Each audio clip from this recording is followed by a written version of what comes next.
જય માતાજી, જય મોગલમાં બધાને ભગવાન માતાજી હવનું સારું કરે, બધાને હાજા નરવા રાખે એવી પ્રાર્થના. અને જો અમે વાડીએ આવી ગયા હતા, કેમ કે કાલે અમે જીરું ઉપાડ્યું હતું એ અમારે કાઢવાનું છે, તો કાઢવાનું ચાલુ થઈ ગયું છે. તો હાલો આપણે કાઢવા વ્યાજ આવી. તો જો આપણે ચાલુ થઈ ગયું કાઢવાનું, અને જો એટલું કઢાઈ ગયું છે, બધી બાજુ પડ્યા કાઢવાનું ચાલુ છે.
જીરું જો નીકળી ગયું છે. હવે આમાં વાવેલું હતું, બહુ આમ પારું હતું, ઘાટું નતું બહુ, અને થોડું આમ બળી ગયું હતું. તો અમે તો મોજમાં જતા, કેમ કે આપણા ભાગમાં હોય એટલું ભગવાન આપણને આપી જ દે.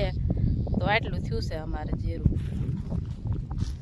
જો આવું કાંઈક થયું છે અમારે જીરું, એટલું થયું. જો ભાગમાં હોય એટલું થાય, મહેનત કરવી એ પ્રમાણે ભગવાન આપી જ રહે. તો અમે તો ખુશ જ સેવી.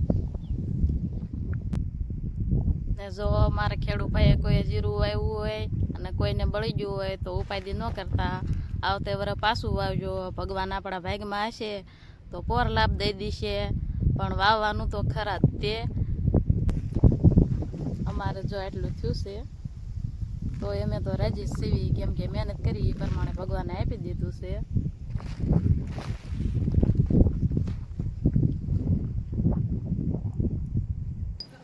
તો જો જીરું કઢાઈ ગયું છે ને આપણે વાડીએ વી આવ્યા છે, અને બપોરાનું ટાણું થઈ ગયું છે. તો આપણે રાંધવાનું છે.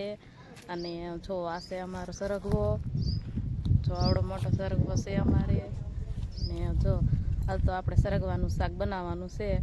તો હવે રાંધવા માંડવી. અને જો અમારો વિડીયો ગમે તો લાઈક કરજો, શેર કરજો, અને ચેનલમાં નવા હો તો સબસ્ક્રાઈબ કરી લેજો. જય માતાજી, જય મોગલમાં.